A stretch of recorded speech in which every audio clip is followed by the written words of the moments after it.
JSSC CGL विवाद में एक नया ट्विस्ट सामने आ गया है कि झारखंड सरकार ने हाईकोर्ट के जजमेंट के बाद जेएसएससी सीजीएल के अभ्यर्थियों को नियुक्ति पत्र दे दिया है। लेकिन नियुक्ति पत्र देते ही यह भी बोल दिया है आपकी नौकरी कभी भी जा सकती है, टर्म एंड कंडीशन लगा के दे दिया है। और ऐसा सुप्रीम कोर्ट और हाई कोर्ट के कई अन्य राज्यों में भी हुआ है कि 10 से 15 साल नौकरी करने के बाद भी अभ्यर्थियों को की नौकरी चल गई है और इस पर सरकार ने कुछ नहीं किया। सरकार ने उस समय पेपर लीक, गलत नियमावली के बाद भी नियुक्ति अपॉइंटमेंट लेटर दे दिया और छात्रों ने 10 से 15 साल नौकरी भी कर लिया। लेकिन बाद में पता चलता है कोर्ट के जजमेंट के बाद उनको नौकरी से हाथ धोना पड़ता है और वे कहीं के नहीं रह जाते हैं। इसी तरह झारखंड सीजीएल के मामले में भी झारखंड सरकार ने फिलहाल लिख के दे दिया है। और ऐसे कौन कौन से राज्य में ऐसा मामला हुआ है, कहीं यह झारखंड सचिवालय का भी मामला इसी तरह ना हो जाए, तो आपको डिटेल में बताते हैं।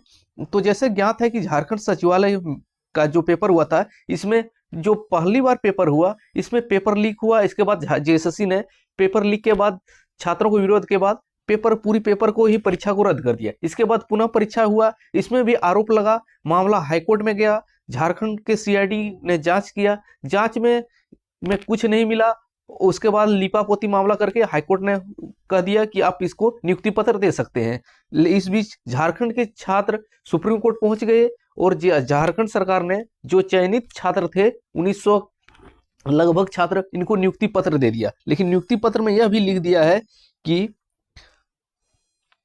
केस नंबर है Prakash Kumar and others versus the state of Jharkhand and others with PIL number है।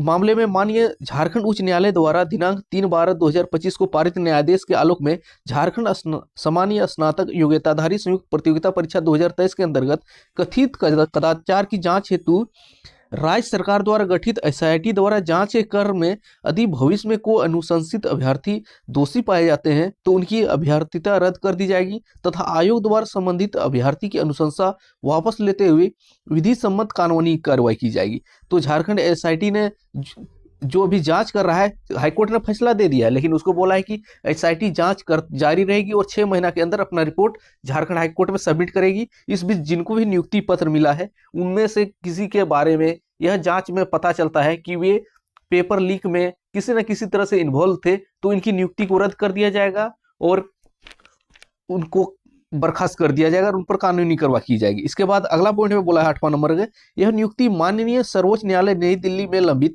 SLP diary number 73668/2025 Prakash Kumar and others the state of Jharkhand and others के फलस्वरूप के फैसले से प्रभावित होगा। यानी कि सुप्रीम कोर्ट में जो जेएसएससी सीजीएल के अभ्यर्थियों ने एक हाईकोर्ट के फैसले के विरुद्ध याचिका लगाई है, इसमें अगर फैसला देता है तो सारे अभ्यर्थियों की नियुक्ति रद्द कर दी जाएगी। यह सारे अभ्यर्थियों की नियुक्ति रद्द कर जाएगी। यह ज्वाइनिंग लेटर में साफ साफ लिख के दिया है। इसके बाद वे घर के ना घाट के भी रह सकते हैं। ऐसा मामला आपको हाल में पश्चिम बंगाल में देखने को मिलेगा। लगभग 10 साल नौकरी करने के बाद भी सुप्रीम कोर्ट के जजमेंट के बाद उनकी नौकरी चल गई और वे घर के ना रहे ना घाट के रहे। उनमें से कई अभ्यर्थियों ने अपने पूर्व कहीं ना कहीं नौकरी छोड़ के शिक्षक की नौकरी ज्वाइन किया था, लेकिन सुप्रीम कोर्ट ने फैसला दिया और बंगाल सरकार ना अभ्यर्थी कुछ कर पाए, उनको 10 साल नौकरी करने के बाद भी हाथ धोना पड़ा।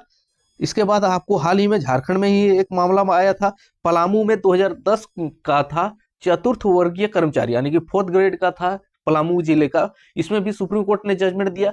वे लगभग 14 से 15 साल तक झारखंड में नौकरी किए, लेकिन सुप्रीम कोर्ट ने निर्णय दिया कि उनकी नियुक्ति असंवैधानिक है, अवैध है, उनको कार्य से हटाया जाए। तो वे कार्य से हट गए, उनको अब वे भी घर के रहे न घाट के रहे। उसके बाद उससे पूर्व हरियाणा में भी मामला आया था 2010 में, लगभग 1983 पद के लिए शारीरिक शिक्षा के लिए था। उसमें भी सुप्रीम कोर्ट ने फैसला दिया उनकी भी नियुक्ति असंवैधानिक है, उनको भी हटाया जाए। वे भी 10 से 12 साल, लगभग 8 से 10 सालों तक वे नौकरी किए थे। उसके बाद भी सुप्रीम कोर्ट ने फैसला दिया कि वे अब नौकरी नहीं कर सकते हैं। इसके बाद उत्तर प्रदेश में भी लगभग बहुत सारे टीचर की नियुक्ति हो गई, वे योगदान भी दे दिए। उसके बाद कोर्ट का फैसला आया कि उनको फिर से मेरिट लिस्ट बनाया जाए, उनकी नियुक्ति असंवैधानिक हो गई, फिर से उनको हटना पड़ा। वे भी घर के रहे नहीं घाट के रहे।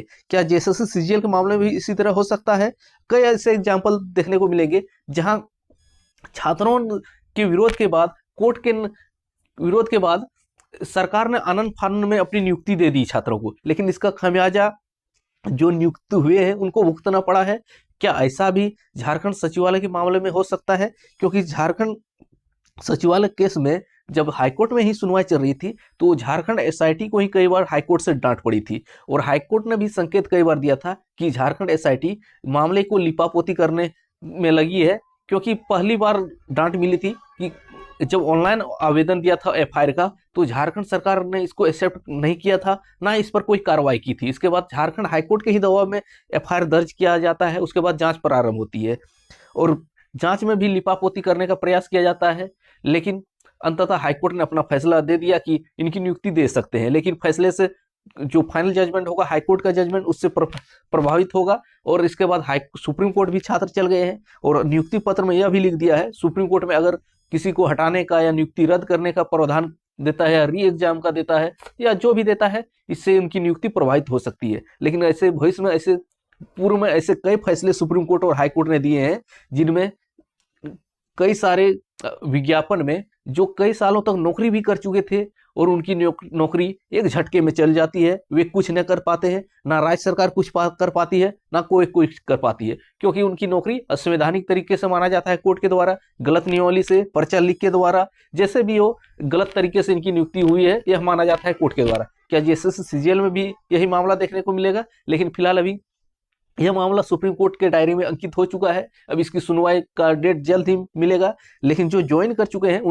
उनको तो अभी चैन मिलने वाला नहीं है, क्योंकि सुप्रीम कोर्ट क्या फैसला दे देगी, क्या यह केस सीबीआई को हैंडओवर कर देगी झारखंड एसआईटी से लेके, या केस को रफा दफा कर देगी, यह देखना होगा। लेकिन फिलहाल जो ज्वाइन कर रहे हैं उनका धड़कन तो शांत होने का नाम नहीं ले रहा है, क्योंकि ऐसा कई पूर्व में मामले आ चुके हैं जहां ये तो अभी 1-2 दिन हो रहे हैं, वहां तो वर्षों से 10 साल 15 साल तक नौकरी करने के बाद भी हटना पड़ा है और वे घर के ना घाट के रहे हैं, सिर्फ और सिर्फ अपने सरकार के कार्य प्रणाली के द्वारा। क्योंकि वो सरकार की दोस्त थी, उन्होंने जैसा एग्जाम लिया, जैसा सिस्टम था उस समय, उसके अनुसार उसने नियुक्ति ले लिया। लेकिन नियुक्ति लेने के बाद कोर्ट में मामला गया और कोर्ट ने यह नियुक्ति ही खारिज कर दिया। उसके बाद जो इनके तहत नियुक्त हुए थे उनको पूरी तरह से हटना पड़ा, वे बेरोजगार हो गए या जो भी हुए, घर के ना रहे घाट के रहे। लेकिन इस बार क्या झारखंड सीजीएल में भी यह मामला होगा या देखना दिलचस्प होगा। लेकिन फिलहाल सुप्रीम कोर्ट मामला पहुंच गया है, सुप्रीम कोर्ट इस पर क्या रुख अख्तियार करती है, मामले की जांच करवाती है किसी